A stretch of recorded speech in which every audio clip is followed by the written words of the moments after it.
Penderita diabetes biasanya itu sering mengeluhkan masalah pada kakinya, mulai dari kesemutan, bisa juga sampai luka. Nah, melalui video ini saya akan membahas nih gimana cara melakukan pemeriksaan pada kaki diabetes untuk penderita diabetes di rumah sendiri. Yuk, tonton videonya sampai habis ya.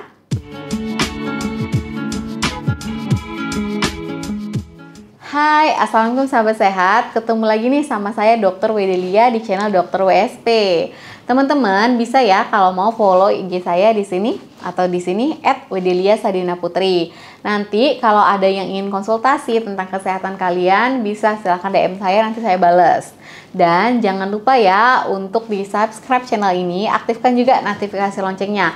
Like, komen, dan share juga video-video saya supaya video saya bermanfaat juga nih untuk yang lainnya. Sebelum kita bahas nih, bagaimana cara pemeriksaan kaki diabetes, teman-teman harus tahu dulu nih, apa itu kaki diabetes. Kaki diabetes itu apa sih, Dok? Siapa aja nih yang rentan untuk terkena kaki diabetes? Emang bahaya ya kalau misalnya kita terkena kaki diabetes? Jadi, teman-teman, kaki diabetes itu merupakan salah satu nih komplikasi dari penyakit diabetes meletus yang terjadi biasanya pada pasien-pasien diabetes lebih dari 10 tahun.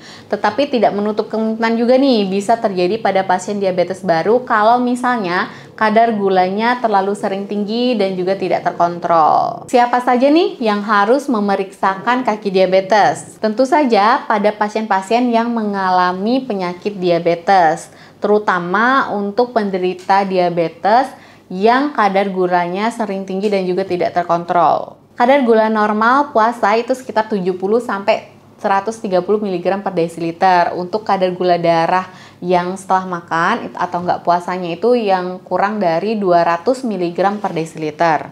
Itu yang normalnya. Penderita diabetes diberikan obat dan juga mengkonsumsi obat anti diabetes itu tujuannya adalah untuk menstabilkan gula darah yang terlalu tinggi tadi. Apabila nih penderita diabetes sudah minum obat nih anti diabetes oral ataupun bahkan sudah sampai suntik insulin, tetapi ternyata kadar gulanya masih tinggi, lebih dari 200 mg per desiliter atau bahkan lebih dari 300 mg per desiliter, itu teman-teman harus segera konsultasi ke dokter, harus segera distabilkan kembali nih gula darahnya. Karena pada pasien-pasien diabetes yang seperti itulah yang rawan atau rentan untuk mengalami kaki diabetes. Nah, sekarang bagaimana cara melakukan pemeriksaan kaki diabetes di rumah?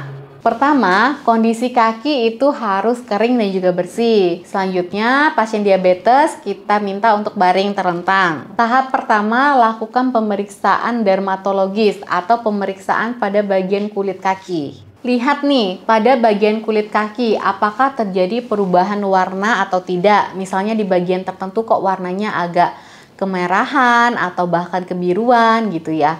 Kemudian lihat lagi pada bagian kaki apakah terdapat bengkak atau tidak. Kemudian dilihat apakah terdapat luka-luka atau tidak di daerah kaki. Bisa jadi juga nih lukanya luka bernanah yang masih di dalam. Jadi biasanya pada bagian kulit kaki itu akan terlihat bagian yang agak putih nih warnanya dibandingkan area lainnya nih pada bagian kulit kaki.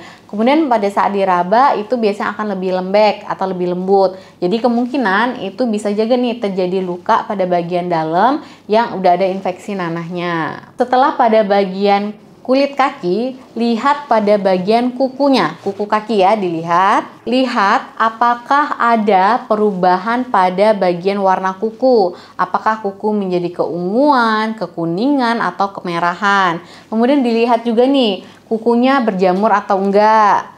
Kemudian dilihat apakah terdapat luka-luka nih pada daerah kuku. Kemudian apakah kuku menjadi sulit tumbuh atau enggak. Dan kalau misalnya kukunya tumbuh tapi ternyata enggak teratur, itu juga dilihat apakah terjadi seperti itu. Setelah itu lihat pada bagian telapak kaki. Apakah ada luka atau tidak bagian telapak kaki, apakah terjadi penebalan pada bagian tertentu telapak kaki, apakah kaki-kakinya terlihat seperti pecah-pecah. Kemudian apakah terdapat daging tumbuh nih pada daerah bagian telapak kaki.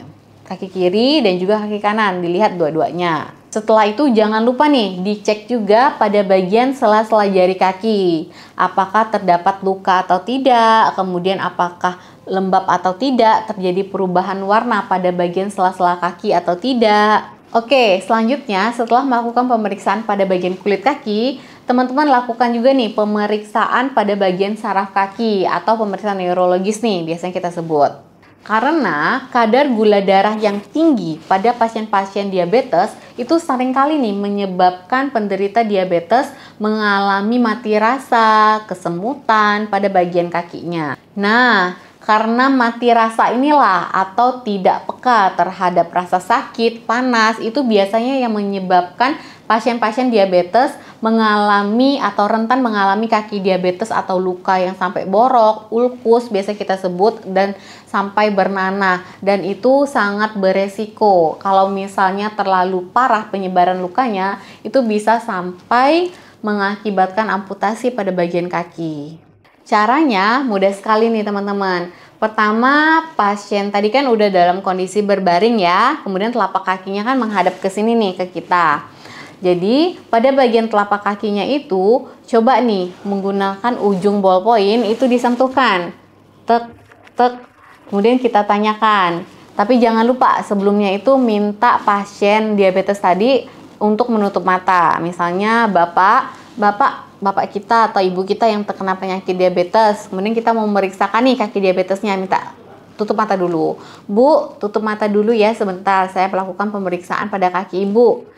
Setelah ibunya tutup mata, teman-teman bilang nih, menggunakan ujung ballpoint, sentuhkan pada bagian satu sisi, tek, kemudian ditanyain ke ibunya, Bu, berasa nggak bagian sini? Misalnya ini bagian jari kelingking ya teman-teman nih, jarinya, ini kayak jari kaki kita anggap, kita sentuhkan, tek, apakah terasa atau tidak? Kemudian sentuhkan lagi nih bagian sebelahnya, tek, apakah terasa atau tidak, sampai seluruh jari kakinya dan juga pada bagian ujung-ujung kakinya nih ya, di semuanya disentuhkan dengan menggunakan ballpoint dan juga dalam tekanan yang sama. Dan jangan lupa ditanyakan apakah terasa atau tidak setiap kali kalian menyentuhkan ballpoint itu. Kalau ternyata pada saat pemeriksaan dengan ujung ballpoint tadi ada bagian kaki nih yang tidak berasa, kemungkinan itu sudah mengalami gangguan saraf pada bagian tersebut. Jadi harus hati-hati, sering-sering dilihat. Takutnya di kemudian hari, mungkin sekarang pada saat kalian melakukan pemeriksaan itu nggak terlihat ada luka gitu ya. Takutnya pada kemudian hari itu bisa terjadi luka sedikit dan ibunya nggak ngerasa kalau misalnya ibu itu ada luka di kaki yang mati rasa tadi. Itulah yang bisa mengakibatkan ibu mengalami kaki diabetes. Kemudian periksa juga bagian muskuloskeletal atau bagian otot. Apabila terjadi gangguan pergerakan pada bagian kaki, itu biasanya terjadi masalah bagian otot kaki pada pasien-pasien yang mengalami diabetes. Contohnya kayak gini nih teman-teman. Coba minta ibunya tadi, Bu, coba gerakan kaki ke atas, kemudian turunkan ke bawah. Nah, kemudian dilihat apakah mengalami gangguan atau kayaknya ibunya kesulitan nih gerakan kaki ke atas ke bawah gitu ya. Kalau misalnya ternyata mengalami kesulitan, berarti kemungkinan ada gangguan otot pada ibu itu. Selanjutnya, minta juga ibu untuk menggerakkan jari-jari kakinya. Bu, coba Bu gerakan jari-jari kakinya. Bisa nggak gitu ya, atau gini-gini. Kalau ternyatanya bisa, berarti nggak ada masalah nih pada bagian otot. Tapi kalau misalnya ada gerakan jari-jari kaki yang nggak bisa, kemungkinan sudah mengalami juga nih masalah pada bagian muskuloskeletal. Lalu, perhatikan apakah terdapat perubahan pada bagian bentuk kaki. Coba ibunya minta selonjorin Bu kakinya. Kemudian dilihat nih, ada nggak kaki yang sebelahnya lebih lurus atau sebelahnya agak miring gitu ya. Kalau misalnya selonjoran kan harusnya kedua kaki lurus nih, tapi ternyata pada bagian tertentu tuh ada yang defek nih, bentuknya berubah dibandingkan bentuk yang normal. Selanjutnya, lakukan pemeriksaan vaskular atau pemeriksaan pembuluh darah. Penilaian pembuluh darah ini berfungsi untuk menilai nih gimana proses penyembuhan kaki diabetes atau luka pada pasien DM tadi. Biasanya penilaian pembuluh darah ini dengan cara melakukan pemeriksaan denyut nadi nih pada kaki diabetes. Pertama, lihat dulu nih pada bagian kaki apakah terjadi penurunan pertumbuhan rambut-rambut kaki. Selanjutnya, lakukan perabaan pada bagian kaki itu apakah suhunya berbeda, apakah suhunya terlalu hangat ataupun terlalu dingin, bandingkan kedua kaki. Kemudian, lakukan perabaan pada arteri dorsalis pedis, itu lurusnya dari jari kaki. Dan juga lakukan perabaan pada arteri posterior tibialis nih, di bagian kaki dalam dekat benjolan kaki. Bandingkan kanan dan kiri, apakah denyut nadinya teraba atau tidak, teratur atau tidak antara kiri dan kanan. Selanjutnya, cek CRT atau waktu pengisian kembali kapiler. Dengan cara melakukan penekanan pada bagian punggung kaki, ditekan, apakah terjadi perubahan warna atau tidak. Dan kalau misalnya terjadi perubahan warna, itu kembalinya selama berapa detik gitu. Normalnya itu CRT itu akan kembali lagi nih, kulit misalnya kita tekan bagian punggung kaki, itu akan kembali lagi warnanya normal, itu kurang dari 2 detik. Kalau misalnya terjadi pengembalian warna kulit kaki tadi lebih dari 2 detik, berarti udah terjadi perlambatan dari CRT. Itu mengindikasikan kalau misalnya sudah mulai terjadi gangguan pembuluh darah pada bagian kaki. Jadi harus waspada nih, kemungkinan untuk terjadinya kaki diabetes lebih tinggi. Selanjutnya yang kelima, kalau misalnya di rumah punya pulse oximetry. Kalau misalnya punya saturasi oksigen, itu dicek pada bagian ibu jari kaki berapa saturasi oksigennya. Normalnya lebih dari 95% atau lebih dari 98% itu lebih bagus. Untuk penderita DM, pesennya nih, segera lakukan pemeriksaan ke dokter. Kalau misalnya kalian dari pemeriksaan tadi nih menemukan adanya gangguan masalah saraf, adanya gangguan masalah pembuluh darah, kemudian adanya gangguan pada capillary refill time gitu ya, ataupun gangguan luka pada bagian kaki, itu sebaiknya segera konsultasikan ke dokter. Dan ada juga nih tanda yang urgent atau gawat darurat, harus sesegera mungkin kalian konsultasi ke dokter kalau kalian menemukan tanda berikut ini. Yang pertama, kalau misalnya terdapat luka lebih dari 3 minggu yang nggak sembuh-sembuh. Kemudian adanya kemerahan atau bengkak pada bagian kaki ataupun kaki terasa panas. Kemudian yang ketiga, adanya keluhan penyakit